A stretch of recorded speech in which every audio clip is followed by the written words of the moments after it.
Welcome back, Pod People. My guests today are Andrew Adler and Andre Hepburn, the dual directors and one of the writers of Bad Voodoo. Now, as always, this is a full spoilers podcast, so anyone who doesn't want to hear spoilers for Bad Voodoo should definitely go watch it first and then listen to this. And I'm giving that warning up front this time because more than most of the movies that I talk about, this one is hard to discuss without giving away twists and turns. And so with that warning in place, I'll say Bad Voodoo was quite the thrill ride, and a large part of that is how it seemed to sort of keep changing genres, where it starts out as, oh, it's a home invasion film, and then it's, oh, it's a revenge film, oh, then it's a paranormal thriller, and it keeps changing, and it ends up there's a shot that's right out of Hellraiser. And so I was wondering, when you guys were making this, how much were you thinking about that sort of strict sort of genre delineation, and how much was it just, this is, you know, a single cohesive story and we don't, that we want to tell, and we don't care about how people categorize it? I think, at least when I think back on it, I think we were more focused on this is the story we're telling, and we weren't too concerned with, you know, what genre people are gonna really care to stick it into. We knew in general it was under that horror umbrella mostly, but we liked that we liked having it be able to kind of flow in and out a little bit and like touch on other things, because that was one of the things we enjoyed most about it, was being able to have some twists there, things that you weren't expecting, because I feel like nowadays that's one of the big things you need to, you know, have your films or story stand out at all. Agreed. It was yeah, because when I wrote the initial draft of the script, it was more so, it was very cynical in many ways. And that was the main problem that it had, where everybody kept reading saying like, I don't like these people. So so when we brought Devin on board, Devin Fern, who ended up writing the draft, um tweaked it, and me and Devin worked together, and we figured out how to make these characters a little bit more likable. You can see that, you know, certain jokes here and there that really soften the blow as far as how cynical these people are. And as far as the roller coaster ride of the different genres, that was more so, initially when I wrote the initial draft originally, it was more so kind of a tribute and nod to all the horror influences I had growing up, you know. And sorry about that, guys. My camera's a little bit weird. um No worries. all the horror genres growing up that I was heavily influenced on me. So it was basically like, you know what? I'm just, as a writer, you know how when you're writing things, it's just like you don't know where the character's gonna go, you don't know where the story's gonna take you, and you're along for the ride. And when you get there, you're kind of like, oh, I guess this is where we're going. And so in so many ways, it was like, for example, like I told Andrew, there's one line in the movie that you see, Thomas, when they say they call Nice the man with a plan. That was a nod to Usual Suspects, Kaiser Sose. That's indirectly Oh, telling the audience that, hey, listen, this is not a trustworthy person. okay. You know, there's all these little things here, there, that my my brain works in this crazy love of cinema way, where like I'll have something in there and I'll be like, yeah, that's kind of like, yeah, because like my fiance was watching The Serpent and the Rainbow, and she highlighted something and that was said in the film. I was like, yeah, that is said in The Serpent and the Rainbow. That, I guess that is kind of a tribute to it. You follow me? And you know, as vast as our encyclopedias as filmmakers and lover of film, these things are just there and we just don't realize it. Yeah. Yeah, I like The Serpent and the Rainbow, the film, and I adore the book. If you've Oh, never, Clive Barker. No, was that Clive Barker? no, No, The no. Serpent, that's by Wade Davis. Okay. The Serpent and the No. Rainbow, the book, is a Right. nonfiction book of academic ethnobotany. Oh, I didn't know And that. yeah, and I did so not know it's absolutely fascinating. I definitely recommend reading it if you're at all interested in voodoo as like a cultural practice, and which I'm going to guess you are. A- and if you're interested in, you know, sort of the chemistry of how that sort of thing actually works in the real world, it's really, really fascinating. The author was the first like person who was not a trained voodoo hongun to be allowed in to observe and their rights, and it's really, really interesting. Wow. um so yeah, that leads naturally into what is your interest in and connection with voodoo as a cultural practice, and what led to wanting to make a film that's so strongly dependent on it. Um, for me, growing up, my grandmother used to tell me stories in the genre, scary stories where she would attribute those stories to be factual. And so, as a young person hearing these kind of stories, it would freak you the hell out. And Andrew and I, when we started partnering and doing a lot of short films together, our mainstay was the action genre for the most part. And we filmed a horror short called The Trap that's on Prime Video right now, with with another partner of ours that we've done work before, Charlie Alejandro. She directed it, and while we were in production of the film of the short, one of the crew members found a voodoo doll in the attic, and it just freaked everybody out. Like everybody was just like, "We're not touching that." Like it got everybody all, yeah. The reaction that it gave everybody basically gave me the inspiration to be like, I really should go back to my roots, and I really should touch on the things that scare the living hell out of me. And I always go back to what Andrew has heard me say this several times. I always go back to when Bruce Wayne is talking to Alfred, and Alfred says to him, "Why bats, sir?" And he says, "Because they terrify me. My my enemies can feel my dread."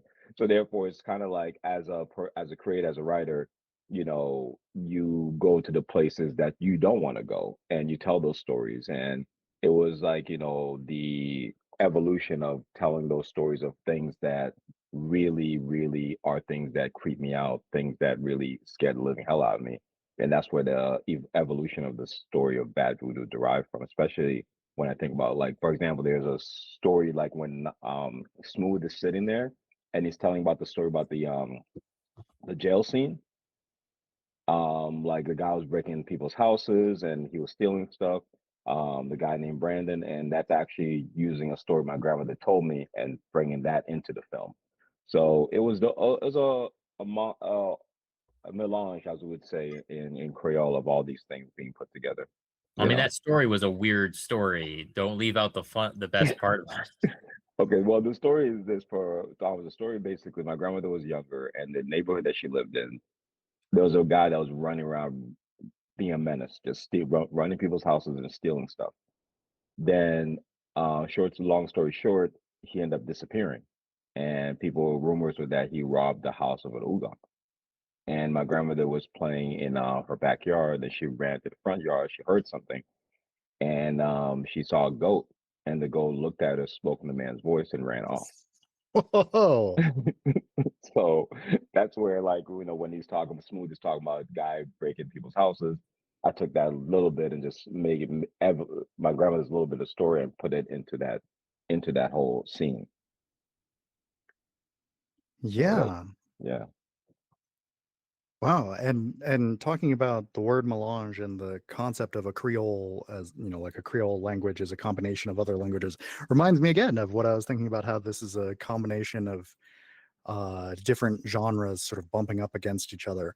Normally, I don't think that strongly about the subgenres, but with this one, I really did find myself thinking about it, just because for some reason I keep running into people who are obsessed with home invasion movies specifically and are not interested in other kinds of horror films, and Right. I'm so curious what their reaction to this would be. So you mentioned how in early drafts of the script, people found the characters unlikable, and you wanted Yeah, to change that. right. And I'm curious if you could go into more some of like what you think it was aside from the cynicism that made them unlikable and what you changed to make them more likable. Because I've found that a lot of horror, I mean, really, in order to be an effective horror movie, the audience has to care about the characters. And that can mean liking them and wanting them to survive, or it could mean hating them and wanting to see them die. And Right. so I'm curious why you didn't just go with like, this is a movie about horrible people, and you as the audience get to watch these horrible, like bad things happen to these people. Because we I do see think a lot of bad things happen to these people. Yeah. true. I think mostly what it is like some character, one of these characters have to have some form of like absolving of not being guilty of anything and some kind of retribution, and that's where John's character plays a factor.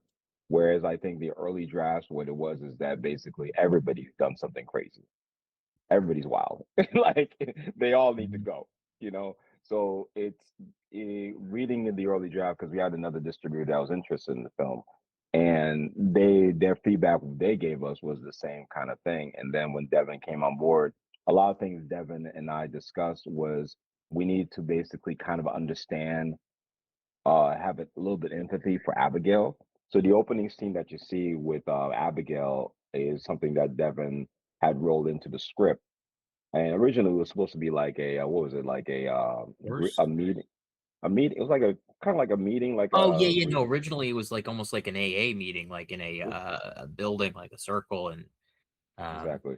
yeah, And then we got that location, and I immediately thought of what's the film with you know Midsummer. the Midsummer. That's exactly what I thought of once we got that location. I was like, this will be perfect for that location, Yeah. especially giving color wise. I mean, I think you'd agree, Thomas. Like it gives the film a different tone because you are in the house and that having that bright, you know, that kind of bright ambience and all that. But yeah, my basically get back to the point is that the problem that we're running to, yes, we could have the counter characters be cynical, but at the same time, though, at the end, we wanted the payoff with Abigail for the audience to be like, yeah, you deserve that. And all the same time, flip side, yeah, John didn't deserve all that. Like he didn't do nothing. He's just trying to basically get some feeling remorse, and you laid this guilt on John's feet. And these are things that weren't in there as far as like, John getting the blame from Abigail for what happened. These are little things that we wanted in there to have some kind of empathy. So the payoff at the end, people can have someone they can leave with, be like, yeah, Abigail's a bitch, and John didn't deserve that. So that I think that was the main important thing, But you know. we did want that to like unfold as it went. Like that's Exactly. why you're like kind of with Abigail as the protagonist through the beginning, and then as it goes on, it's just like the onion peeling of like she's done a whole lot more wrong in this scenario than she herself believes. Isn't Exactly. that like how so many of us like? Are we all kind of like that? Like your kind of blind spot to sometimes when you're in the wrong or at fault. Well, yeah, like that. The saying goes, every villain's a hero in their own story. Yeah. Yeah. Mhm. Yeah. Yeah. I always find it fun when the character that is our sort of point of view character that we're following, we learn as the story goes that they are hiding things. Right. Remember that was the biggest gripe, the biggest issue that they had with Usual Suspect originally. Why studios didn't want to buy it was because they were like audiences would not accept the fact that you're basically making them feel stupid. The studios basically felt like it was like disrespectful to the audience. But remember, this is early '90s. They had different perspective where they feel like the audiences would be very upset about it. Yeah. So you mentioned earlier how the outdoor scene looks really different from the rest of the film, and I definitely agree. I think one of the things that really struck me about this is how I watch a lot of independent horror films, and uh, usually the thing that most obviously separates them from a more mainstream, higher budget film is the visuals and particularly the color grading. And so this movie looks really slick. I think that the colors in all of the scenes look really deliberate. It never looks washed out. The foreground and the background are always distinct. It looks really good. And Thank so you. Thank I'm you. wondering if you guys could tell me a bit about the process and the decisions that you made when designing the look of the film. Yeah, Well, absolutely. yeah, Go as ahead. far as the look of the film, the process, Andrew and Marie are our co-producer on the film. We really discussed as far as the look. We wanted Abigail to have a certain, like, as far as the orange dress, we needed a dress that really pop out, and a lot of inspiration. We looked at other films that really inspire us, like by example, Hereditary, like That was a big. the orange and the way the house has that kind of tone and color. A lot of it is inspired by Hereditary's palette. The outside look, the dresses, a lot of it is midsummer and what's the film called? They remade it with Nicolas Cage. Wicker Man. Yes, yes. Oh, I love the original Wicker Man. Yeah, yeah. So That was that great. that kind of Wicker Man vibe. So it's all these things that where we discussed it. We had a lot of discussion as far as, like, for example, Abigail's shoes. We wanted Abigail's shoes to basically let the audience know like she has money. So therefore it's understandable why she's not at work. These are things that we wanted to indirectly, because the audience, we always want to say like, I hate exposition. And I feel like at times there's exposition that makes sense, but there's exposition where we like, the audience are not dumb. Having her have these kind of expensive shoes will tell the audience, oh, this lady's got money. It's understand why she's not at work. You even Like one of changed the the line of work for that. Exactly. One of the reviewers, the I forget the girl's name. I'm horrible. But they highlighted, they tagged Christina and said like, Christina, we love those shoes, and they named the brand, and I was like, I couldn't even afford those. So it's just like a lot of work, and work with Neil. Neil was amazing as our DP. Yeah. Really, really highlighting as far as what we wanted visually, and saying like, okay, this is what we can do, this is what can work, this is what can't work. And he understood it from jump. He said that when we said, like, when we discussed about the 4-3, we discussed that, and he said that, yeah, we can make it work, and this is going to work visually a lot better at 4-3, the colors that you guys are looking for to really make it stand out. What do you mean by 4:3? Oh yeah. So we shot the movie in 4:3. Like the Um, aspect ratio, or? Aspect mhm, ratio, yeah. yeah. Okay.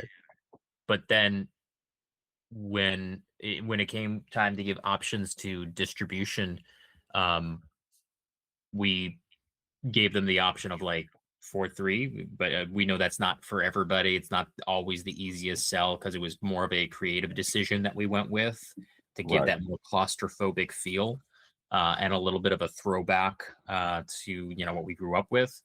But right. Yeah. we did want to give them that option for it to be the your typical aspect ratio that most movies are nowadays. So we actually had a bit of a zoom in that got that aspect ratio, and then it still managed to give, I think, a little bit more of a claustrophobic feel because it was almost more cropped in.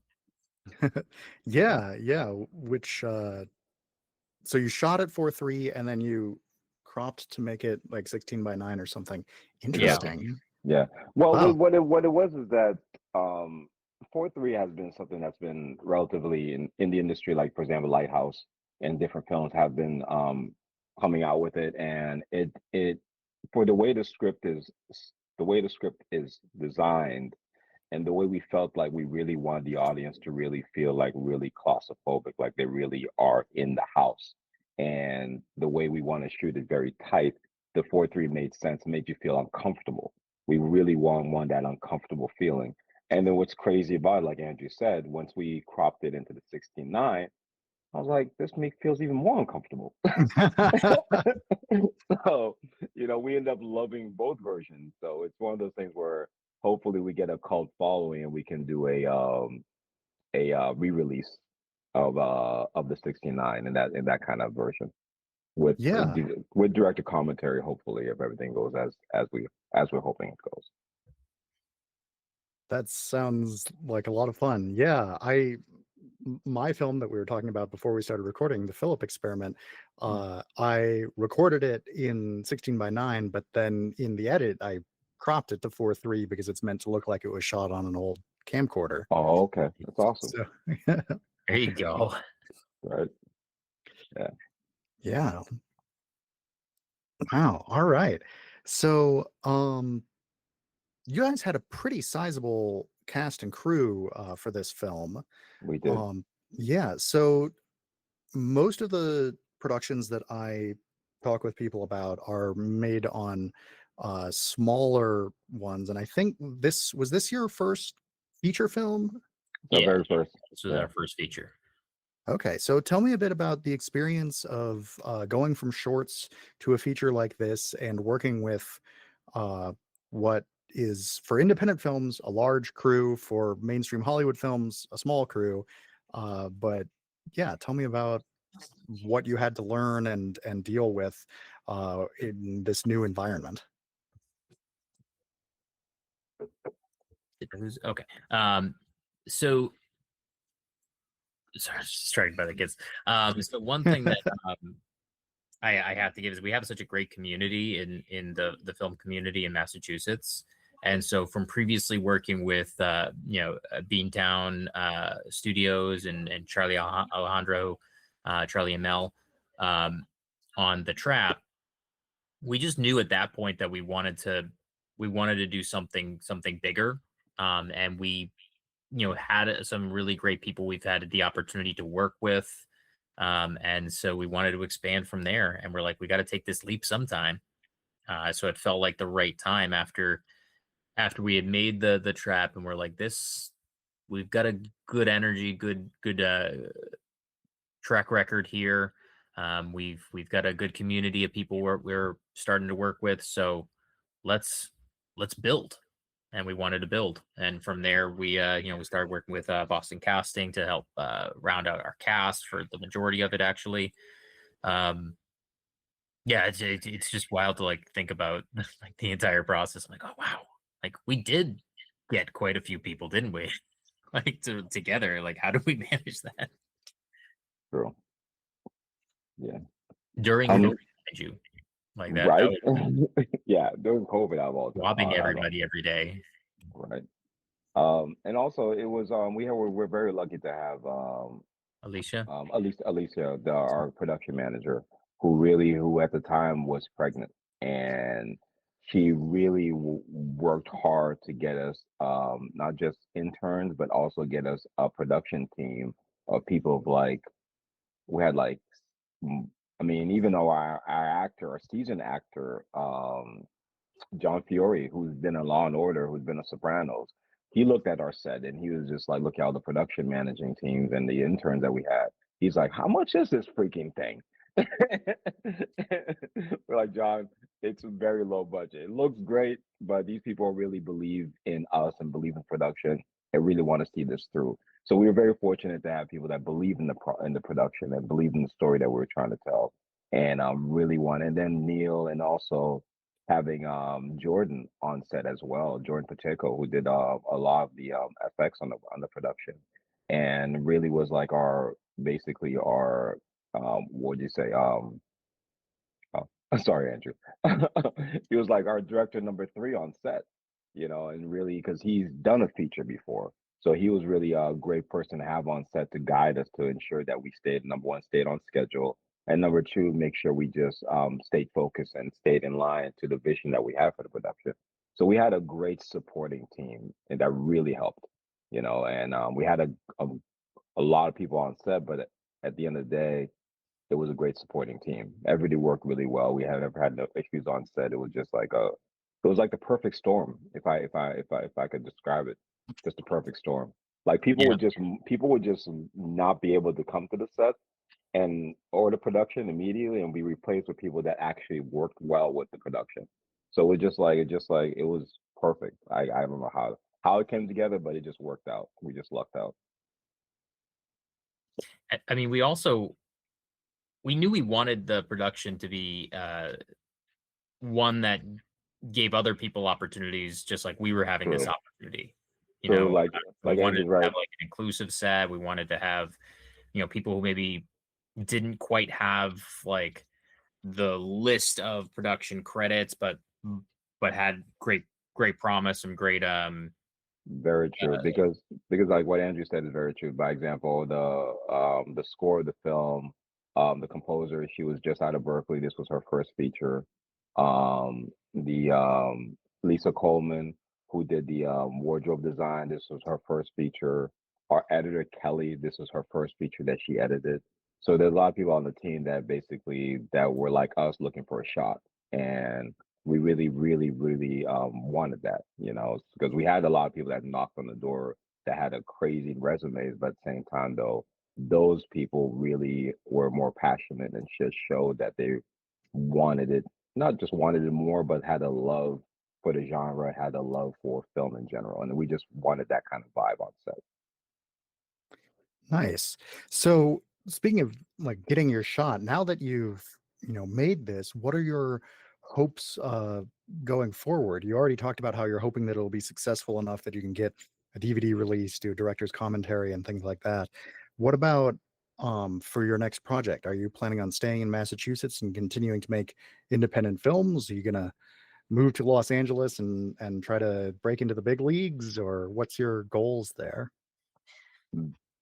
Andrew, definitely this is uh, see this in terms of sorry, bear with me one sec while I move to a cord that has my computer plugged in. So definitely kind of see it in terms of like a bit of a stepping stone, one step at a time. So we definitely when it comes to like where we're doing it, I mean, Massachusetts is a great spot, mainly because of tax credits, and there's so much history here to play around with great architecture and places, and there's so much here that we could utilize.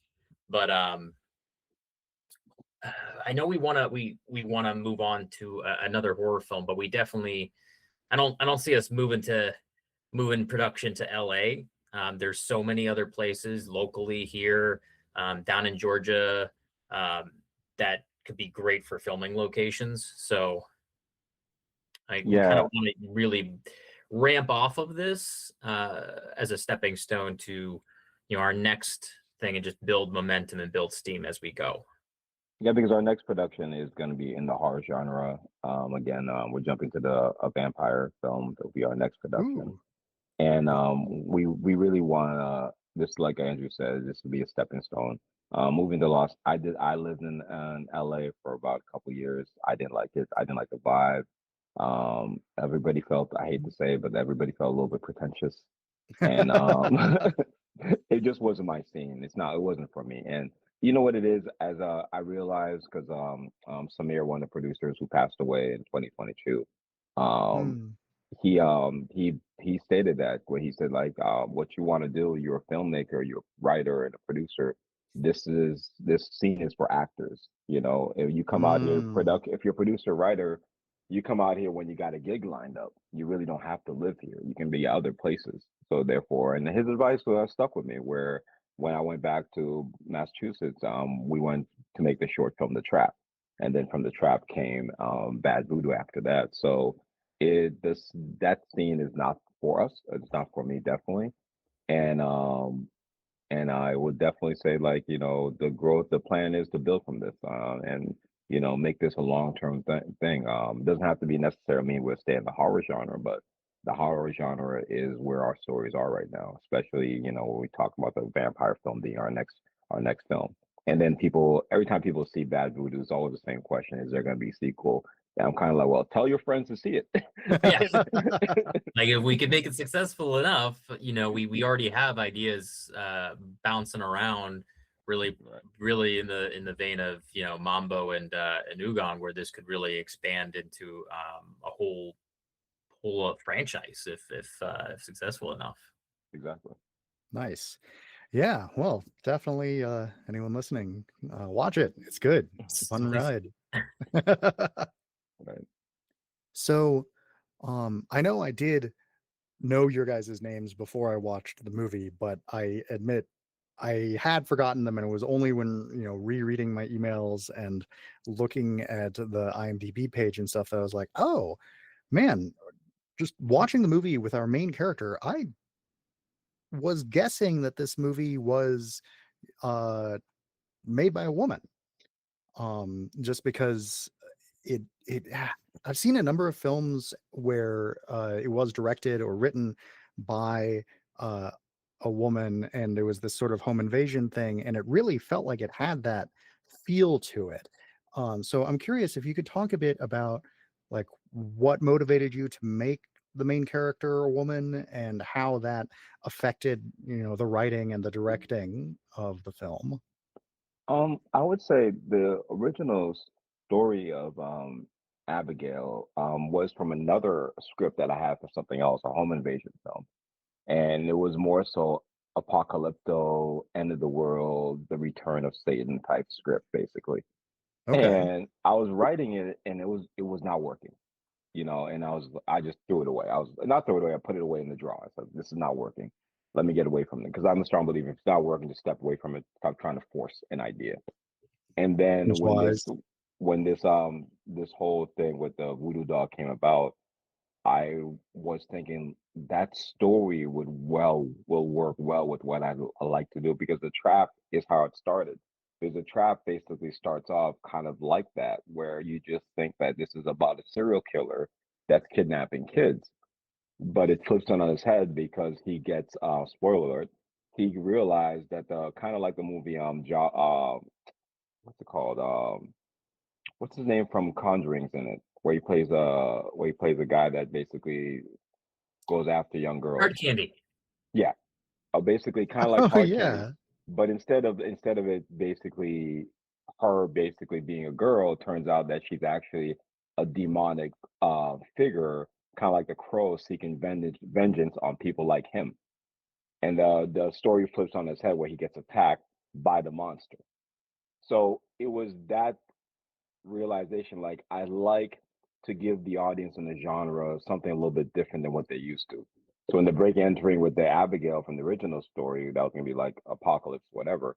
I was like, oh, this will work well with the voodoo tale. And the story, and the as far as having the lead be a woman when I was originally writing it, is I growing up, my father used to go to Blockbuster with us and all this stuff.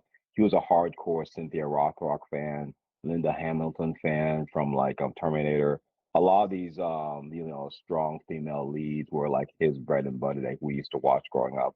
So in many aspects, like those are the characters when I'm writing that kind of like I pull into, and those are the characters that I really seek out when I'm writing these guys. Like for them, our first short film, Killing Khan, was about three sisters, kind of like Charlie's Angel type, three sisters seeking vengeance on a guy on a terrorist who killed their sister. Basically, it was an action short film. So you know those elements are what like I said, I'm a strong believer. The story, just write the story. The story will tell you where it's gonna go. You know, yeah. But as far as like the shooting aspect, Andrew can break that down. Oh, I was actually also just thinking of the fact that I'd totally forgotten about that. The Trap is also in the same universe because the two detectives in it Oh, are true. the detectives in the Trap. Oh. That Uh, is true. That is true. That is true. Yeah, that's true. You're right. They are in the same universe. I mean, there we definitely both have been in just I think historically in the movies we've watched growing up, been big into like strong female characters and just the stories that we have to work on that have been successful, like you mentioned, like Terminator with Linda Hamilton. You got Ripley, just these strong female characters that like the stories around them are just so fantastic and they lend so well. And that's kind of some of the stuff I really loved growing up. And um, so I think when we were actually filming it, we we definitely wanted to lean on our actress, lead actress a lot in terms of Christina Moody, in terms of what she was feeling, how she wanted to like even that scene in the attic when she screams, like that was like an emotionally draining scene, and it all had to do with like one of those the most powerful things you like ever, which is a mom to her kids and that relationship. And it's so powerful, and there's so many stories where it's just like if you want to deal with something that's really scary, poke the mama bear, see how that goes. And so I think we really leaned into that in the filming of it. um and yeah, that's just kind of what pops to mind with that. Yeah. Yeah, I think the thing that made me suspect that uh you know unlike a lot of the films that you just described, which were mostly written by men, although I think Terminator was co-written by a woman, but the thing that made me incorrectly guess that this was written by a woman is that it's not just a strong female character where she's unambiguously in control the entire time, and it's more that, like, although she is this self-assured and confident and competent person, she is also like vulnerable and aware of her vulnerabilities, and that was the specific aspect, that Mm. combination of those two things, that Oh made me wow. think like, oh, okay, this is written by someone with like a strong insight into this psychology and the position that she's in. Mm. Well, I mean, I did grow up in a house full of women too. I was surrounded. My aunt, my grandmother, my mom. So there's a lot of source material to pull from when it comes to that. But it also, many ways we did take a lot of advice on set, like our co-producer Marie, Right. Yeah. the other production managing the women on set, and also Christina. We'd ask her for advice, like, hey, and Christina would say certain things, be like, hey, I wouldn't say it like that, and I wouldn't approach it this way as a mom, and we always take that in account. We test it out, say, hey, this works, or let's do it like this. So we always would take that in account. Because one thing that I've learned is that is you really to be through our past experiences, to be really good at this craft as far as directing is, you have to, the actors, you have to give them the space to create, and if they think something not working, not right, you have to basically be willing to expand and be able to listen. At the end of the day, like, we're not women, so she would, and we're not mothers.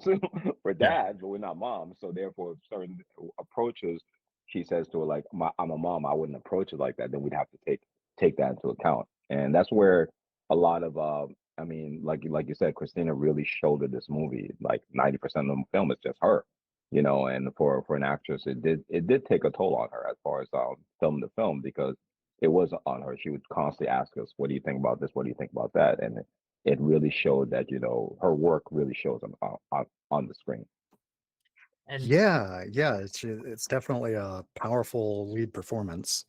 and I know that when you wrote it, Andre, you definitely wanted to we wanted to make sure that the characters were fleshed out in terms Yeah, of like so going back to things like Terminator and Alien and Ripley. I think one of the critiques of those um, female characters is that it's almost like you're fitting a woman into, or less so with Ripley, but you're fitting them into this classic action male mold too. true. And we wanted to make sure that it was just like a person, like real characters. And then what do they do in those gray moments? Exactly. Yeah. No, very true. I mean, that's something that we went through with Killing Khan. Killing Khan was like, we did have a lot of macho, so type bravado women in that approach with that film. And we really felt like we didn't want to have that same approach with this one. It really felt like that was, even though it was a short film, there's only so much you can do with a short film, but didn't really want to have that kind of approach with this film. Wanted the character to be more vulnerable, and more realistic, to the point where an audience person, mom, can watch it and basically understand where the character's coming from, you know. Yeah. So, since this was your first feature film, and it sounds like you learned a lot in the process and worked with a bunch of folks of varieties of experience levels, if you could travel back in time to the beginning of production or at the beginning of pre-production and know everything that you know now, what would you do differently? Oh man, that is a lot because we learned a lot. Um, I would say the main thing that I would do differently, me personally, this is speaking for me, is I think going if we're able to go back, I would think that we would, because we were also wearing many hats on set, and I think to allow us to be able to be more in tune in the production, to be there, not so that way as directors we're not split duties for certain scenes, we'll be there all the time. I would say, for example, I hire a company to do the accounting versus us doing the accounting Absolutely, yeah. ourselves. That That was that'll be the I mean not that the was answer you're not the answer I, expected, but I that's what we would do different. That is real. Yes, no, you're right. That's not the answer that I expected. I have asked a lot of people that question, and nobody has ever said that before. 'cause that was one of the things where we were like, we got to make this work budgetarily, um, and it was just one of those things that like we wanted to make sure that we took ever care of everybody appropriately, but that was also a took a toll on us in the actual filming of because we're doing that ourselves and yeah, that could have absolutely made it so we had less stress when we were trying to like take one hat off on set while also on set take put the other hat on, the producer, the director, the accountant. um so that was I 100% agree with Andre on that. That would have taken a lot off our shoulders. um 100%. and maybe just a little bit more could have gone for maybe a little bit more pre-production planning time just to get things in order and how we wanted to attack everything. Well, Not necessarily on the actual filming of it, but well, just the in reason general.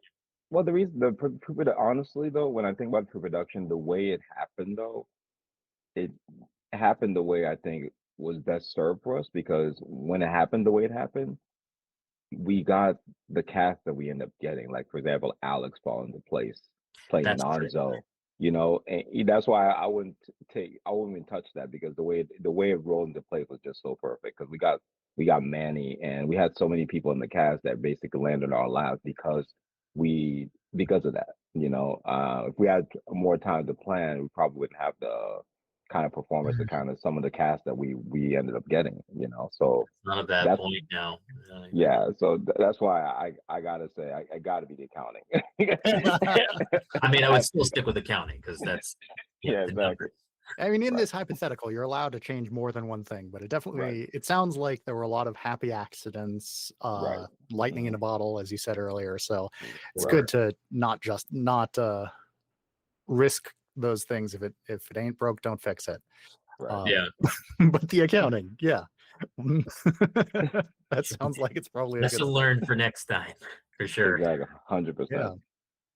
Yeah. So it made me happy earlier when you said that you wanted to stay in Massachusetts and keep making films there. I love it when people are building up their local film community and not just, oh, we have to go to New York or LA. So that's really great. Where do you guys see the future of independent film going? I mean, pretty mainstream actually. Like because the whole middle ground's gone. Like True. like it's big blockbuster or the best thing that people have a chance to really that the studios will even take a chance on now is these more independent films that cost dramatically less than those middle tier ones that have been pushed out of the entire picture. And with technology and where everything's going right now, I feel like the ability to make an indie film with good quality, good organization, is only going up from here. So I think independent films are gonna they've already had a big resurgence where they're making a lot more leeway. You have like studios like A24, right? That's A24, yeah. yeah. It's like second guessing myself. You know, they I feel like they pick up a lot of these independent films, and they find a really big audience. And I think people are liking getting independent films. You know, and they're also a good source for unique, original content that I think people are kind of starving for a little bit. Right. Me personally, I think this is why we're gonna disagree on this one. Right. You see the grass greener. I see the grass concerning. When it comes to independent films, the main reason my concern is because I being in these social media spaces in these film groups, and I'm consistently seeing like filmmakers basically doing the thing that I cringe when I see them do it, where they're like, "Oh, since AI is here, I can make my own film and I could do this and I could do that," and I'm just like looking like, no, you know, it's not like I am completely against because I don't want to be that old man on the lawn. Technology changes. You move with the times. You do you do what you have to do use what the resource we have because back in the day, digital cameras, like people were just like, no, no, no, we do everything in film. We don't do. So it's the tools that we have to use. So I'm not saying that I don't see progress in independent film. I think independent film will be the place that, like Andrew said, that's what we can agree on.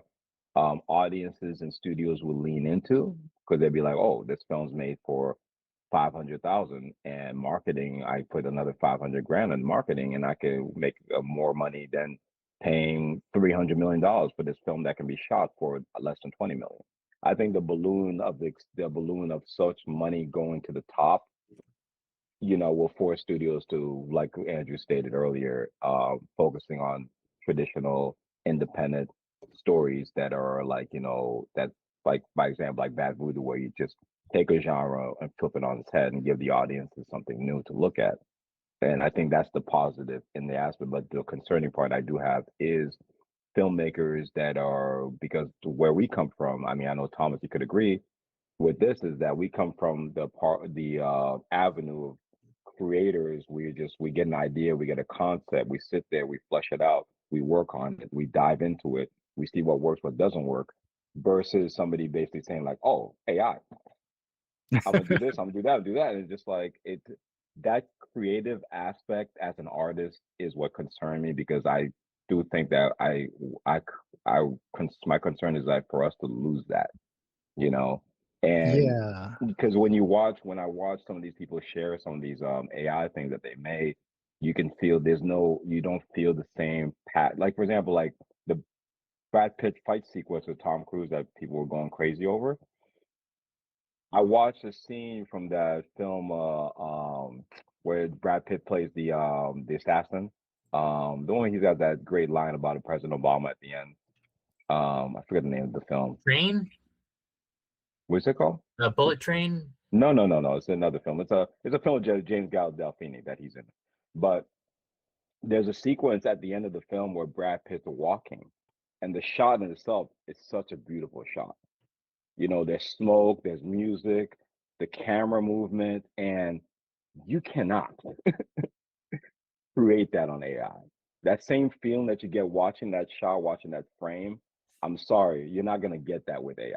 Because your eyes are telling you what you're seeing is not sexy to the eyes. It's cool, but versus watching a DP, uh, director, everybody production working on something magical to give you that kind of feeling, that's something that you just cannot recreate.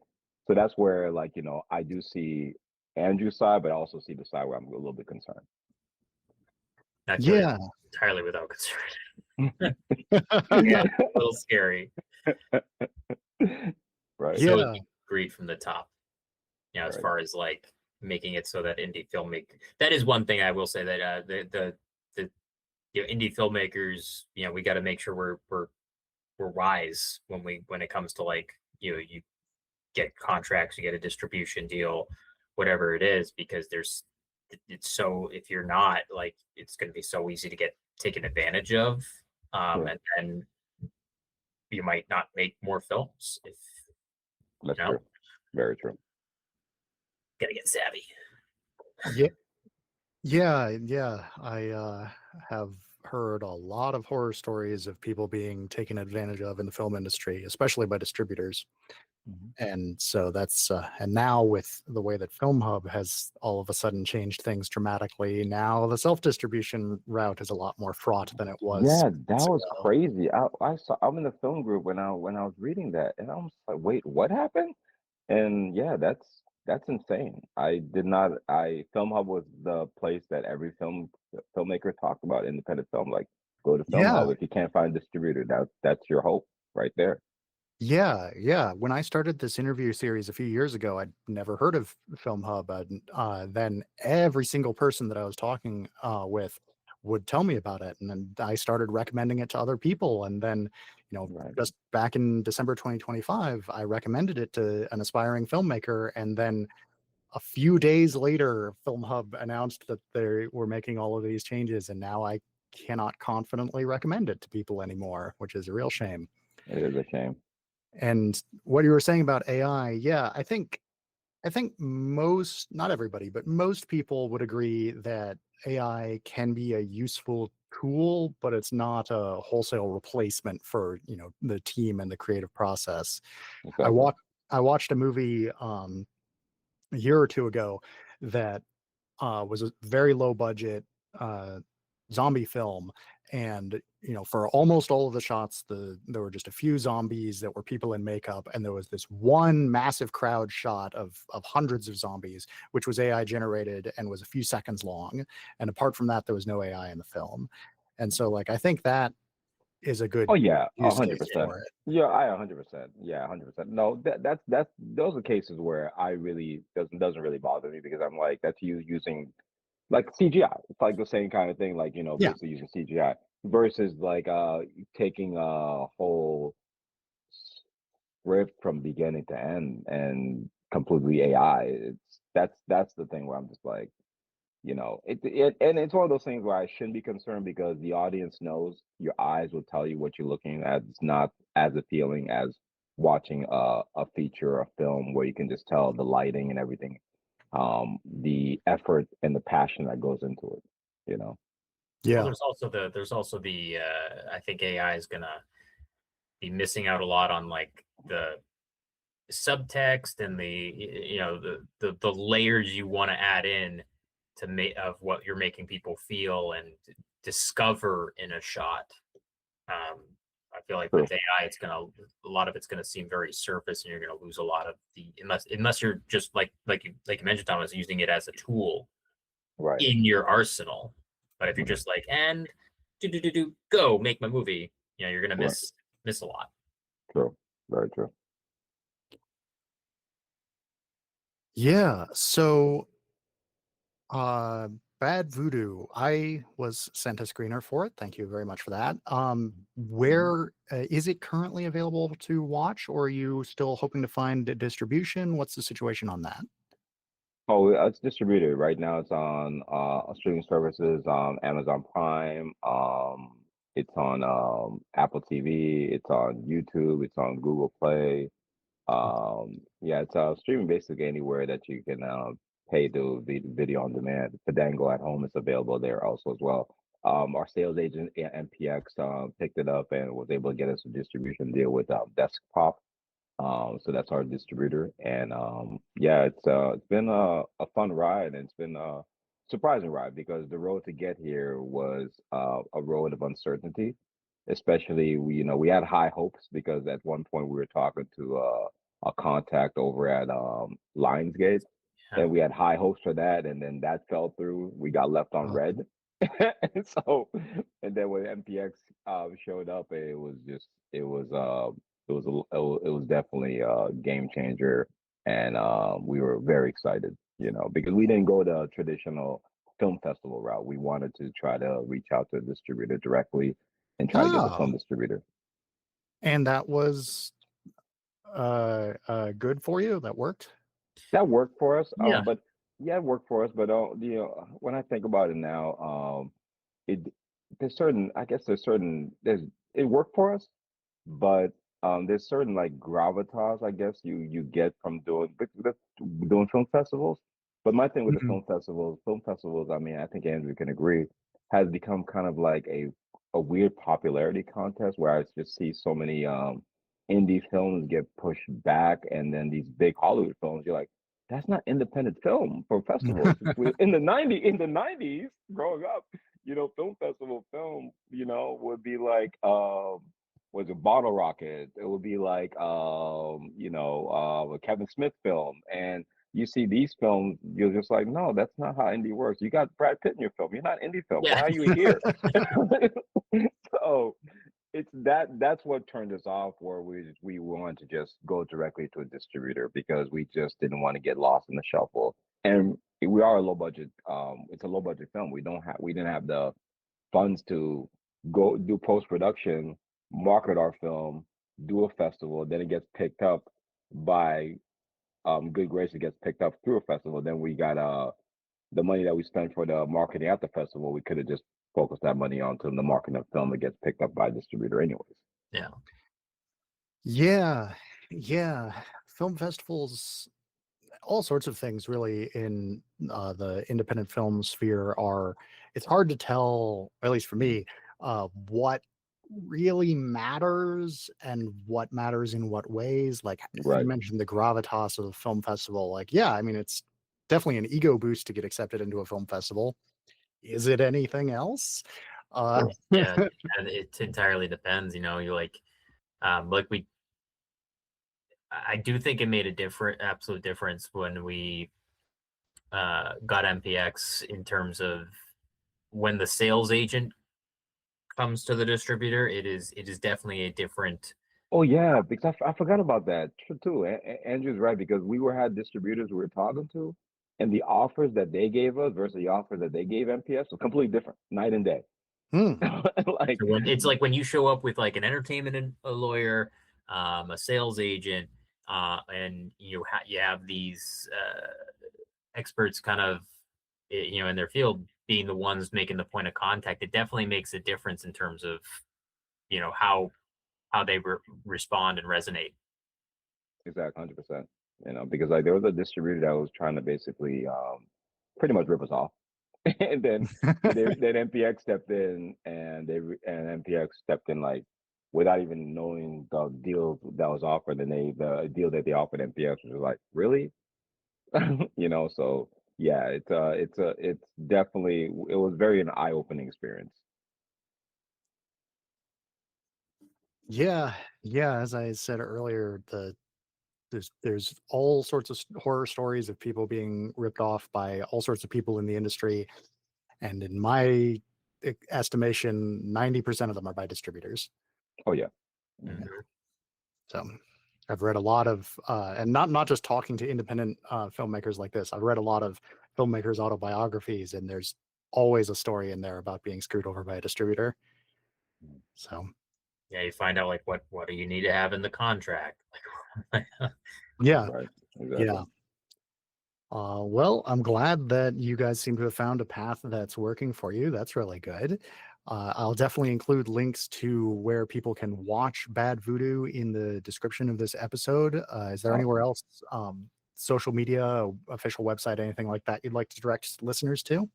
Yeah, our Instagram is badvoodoo.movie on IG, and our website is badvoodoomovie.com. If they want to check out stills and follow us on social media, we'd welcome to follow. Just check out, we'll have clips, we have interviews on there also as well. Obviously, we definitely have clips from this as well on there. So yeah, Awesome. check us out on social media. Yeah, if Excellent. anyone who watches it, we wildly appreciate you leaving us a review. And also, right now Oh yeah. we got audience scores 96% on Rotten Tomatoes, or 95% on Rotten Tomatoes. Yeah, and a 9.6 on IMDb. So that's quite Yeah, impressive. So good job. Well, I mean, I think the audience in the genre appreciate the film because when we talk to people that reach out to us personally, it's always the people that really love the genre that felt like, like you said, the genre in itself, it's a roller coaster where they just like, even when I read the reviews on Letterboxd, except for one, I'm not gonna talk about that one. But all the reviews for the most part say the same thing. I expected a home invasion, went to this, went to this. This is crazy, but it's good crazy, or like, except for that one guy. But yeah. It's that one every time I open up Letterboxd, it's like right there, the first thing I see, I'm like, ha ha ha. Oh, great. Right. Hilarious. Yeah. Yeah, that's definitely an accomplishment. I'm glad you guys are enjoying that. I know I watch a lot of movies that I really enjoy, and then I go and look up what the other people's reactions to them are, and I'm like, people are being way too harsh on this. This movie was so much fun. Right. So I'm glad to see this one getting positive reaction that it deserves. Awesome. Appreciate it. Yeah, well, thank you for coming on and talking with me. Absolutely. It's a Thank pleasure. you for having us. Well, we're looking forward to checking out your film because that definitely looks very interesting. Sounds very interesting. Yeah, thank you. The Philip Experiment, currently not available for streaming anywhere, but who knows? Hopefully. Keep your eyes. Exactly, 100%.